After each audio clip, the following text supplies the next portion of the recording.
In this video, I'm going to show you everything you have to know about the Gacha characters so you know which one you should be using. I tested these 6 characters in 4 different tests each, so 24 tests in total, without and with pet and without and with the awakening move, so there's a lot to know.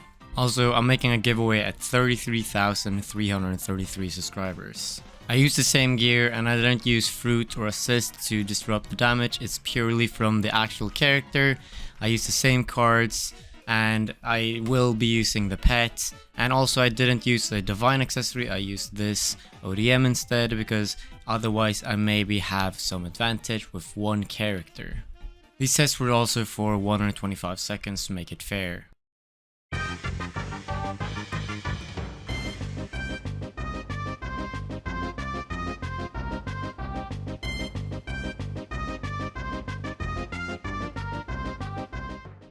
All of this information is going to be in my spreadsheet, so subscribe if you want to know and see that. And also, one thing you gotta know before just in general listening and watching this video is how this damage is calculated. Now it says deals 26.82x damage and 35.76x damage, and same with fruits and everything like that. 25.33 players attack. What is that? Well, basically they calculate it from the 3rd M1, so regular M1s have a 1, 2, 3, 4 hit combo. So 1, 2, 3, 4, it gets more and more damage. I have that in my spreadsheet as well if you want to see that. And the 3rd attack is what they count as 1x. So if you get 25x damage, it's 25 of those 3rd M1s. And that's how I calculated this today's video as well. So I played for 125 seconds, so just the whole awakening move cooldown, if I use the awakening cooldown, but just in general 125 seconds for every single test. And then I calculated the damage I dealt and saw how much of the damage multiplier was. Like the fruits you saw in the beginning was 25x, and then in the whole raid or the whole 125 seconds, how much damage did I get? Well, it's over 1000 and stuff like that because it's 125 seconds. But yeah, that's basically the premise of this. Now keep in mind that the worst gacha character is going to be better than the best raid character. So because all the gacha characters are on a whole different level. This is just a test to see who the best gacha character is, but for the main, for new players, with awakenings, without the awakenings, with Garrow Pet, without the Garrow Pets, and also the assists. So yeah, it's still either one of these are gonna be better than basically all of your characters. Dio without a pet is not that good. He doesn't have a really good combo because he can't really spam his abilities. He can't spam his spam abilities. The only thing that's keeping him up is the 4th ability and the fact that he has pretty fast abilities, but he can't really decrease his cooldowns much else, and he doesn't have that good of a combo without a pet. So even with awakening, he's not that good without a pet. With a pet, he actually does get a lot more damage. Non-awaken, not that much, but with awakening, he gets a head start with damage and then keeps up his combo. He got a head start with the combo with awakening move, so he's actually better with the pets. Now, Sid is really RNG based. The first ability can reset his own cooldown 50% of the time, and if you get good RNG, which I got in most of these runs because I tried them multiple times, then he's actually not too bad without a pet, but he's actually still pretty bad. He can't really spam much more, and he's not a spam character because it's just RNG. You can't really rely on the spam because most of the time you're not gonna get the resets, and then you're just gonna M1. The 3rd ability does reset the 1st ability, but that's about it. With a pet, you can actually spam a bit more because you can reset the abilities, especially reset the 3rd ability. Use 1, 3, then Garu resets the abilities. You can use 1, spam 1, 3, and spam 1 again. You can actually spam quite a lot. Though the awakening move is not that good because it's such a long move. So yeah, it's like the longest move in the game. It takes so long to actually use.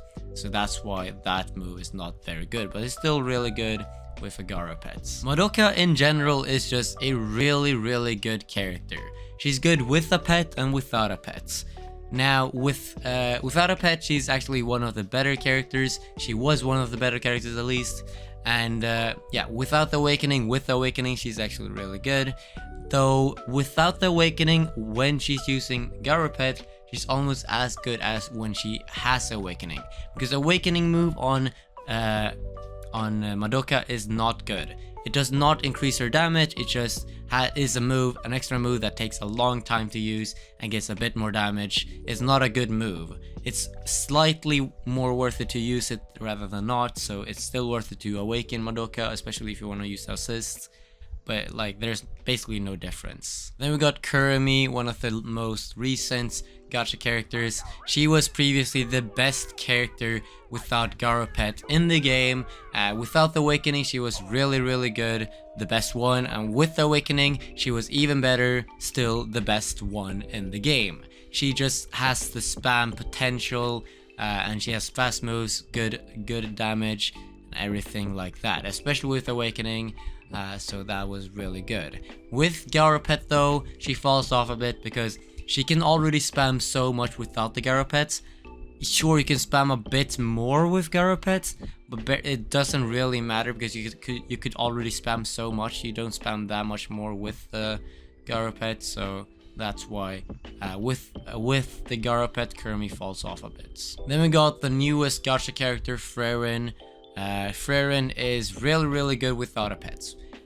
Though she needs her awakening. Without her awakening, she's one of the worst characters from the gachas. With her awakens,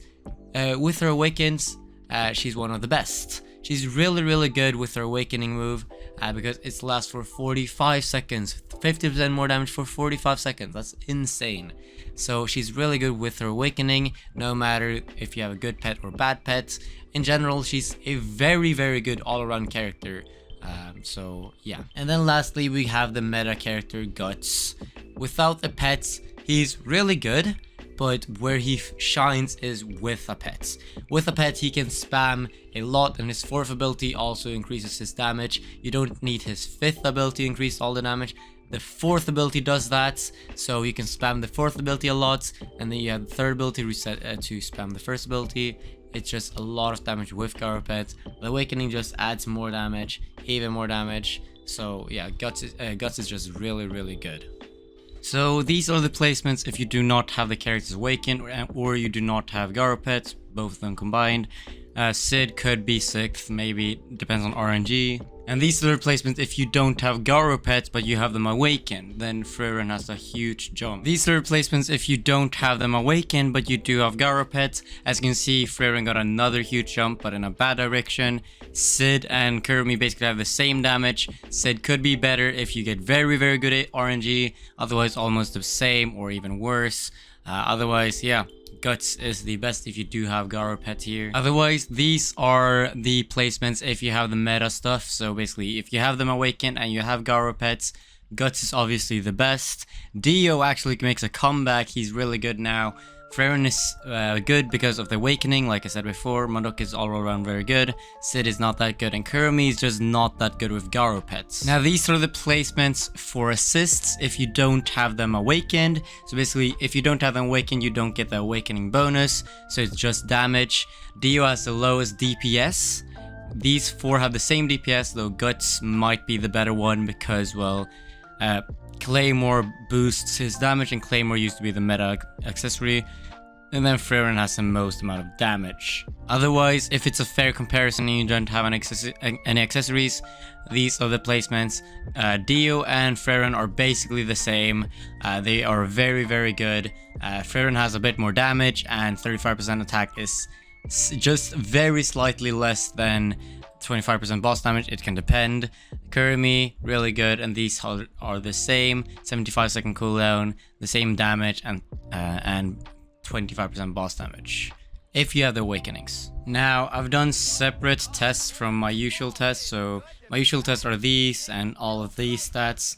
But if you scroll through right underneath the tier lists, I have the awakened character test because I wanted to do them unawakened, with Garo and without Garo and everything like that. So here are all the numbers of all the characters, and yeah, you can just get an overview. Also, here are the assists. DOO is really good and Frerin is really good because they both have 60-second assists. These are basically the same, though Kurumi is a bit better because 35% attack was actually a bit more useful when we tested it before. It might have changed now. Maybe boss damage is better because of assault boost and everything. Either way, the best assists are Freren and Dio. So as you could see there, the best character is probably Guts. Like, he's the best in general with the meta stuff, and he was never really bad without awakening, without the pet or anything. Kurumi and Freren are really good without a pet, and Dio is really good with a pet, and Madoka is good overall, never bad really, and Sid is probably the worst character. Dio is also really good assist, while also Freren is one. The reason why you shouldn't get Freren, even though Freren might even be the second best character in general to get after Guts, probably is because, well, you can get Freren for 83 days, while you can get the 3-year anniversary characters for 20 more days. So you have less days to get these 5 characters, and that's why you should roll for these 5 characters instead of Freren. Otherwise, if they all if all of them were able to, you were able to roll for them or choose, probably Guts first and then Freren, because she's the meta assist, really good without a pet, and still also really good with a pet.